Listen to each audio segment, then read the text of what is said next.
पाउना बाजार के सदर बाजार जमे मस्जिद की मैनेजिंग कमेटी ने सिंधुना इफ्तार मीट की थौरम अमा ngasi मस्जिद असिदा पांगथोखरे थौरम अदुदा सरुक याकिबा लमदम असिगी प्रिंट अमदि इलेक्ट्रॉनिक मीडिया की मिहुत सिंह अमदि सिविल सोसाइटी ऑर्गेनाइजेशन की लुचिंगबा सिंगना लमदम असिगी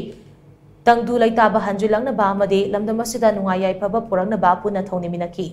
इरांग असी लोशिनबा होनबदा अचौबा थौदांग लौरिबा प्रिंट अमसुंग इलेक्ट्रॉनिक मीडिया अमदि CSO की मिहुत सिंगदा अचंबा खुदोल तमदुना इकाई खुमनबा उतबगी थौरम अमसु गसिगी इफ्तार मीट अदुगा मरी लैनना पांगथोखी थौरम अदुगा मरी लैनना सदर बाजार जामे मस्जिद पाउना बाजार मैनेजिंग कमेटी के प्रेसिडेंट मुहिस अलीना इस्लाम लाइनिंग चटपसिंगे सेंगलबा चाखेन था रमजान के मतांगदा मरी चुंबा वाफम कया पाउदम खिबगा लोइनना हाई हौजिक लमदम असिदा थोगलिबा इरांग असिना मरम ओइरगा मिसिमिना यावबगा लोइनना मयुम मकई मैना तुमना चाखिबदगी अवाबा फिबम अमदा लांजेनदुना लैरिबा असि अतुबा मतमदा तंगदु लैताबा हंजुलक्तुना इंगतपा लमदम अमा पुरपो ओइरसनु हाइना पांगना पोंगदोखी ngasiगी थौरमसिना खुदम ओइरगा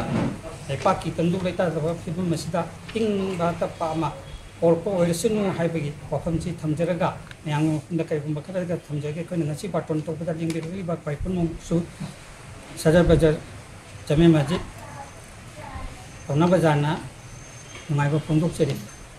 सिदा अखोय ममांग सहीदगी हौना कोगी लाइरिक होली कुरान से कोगी लेपाकी अचौबा थौदांग लौबिरिबा press print media electronic media अमदि सिविल सोसाइटी ऑर्गेनाइजेशन सिंगी मरुओइबा थौदांग लौबिरिबा मियोइसिंगी कोन डायरेक्ट सि खुदोल तमजबनी।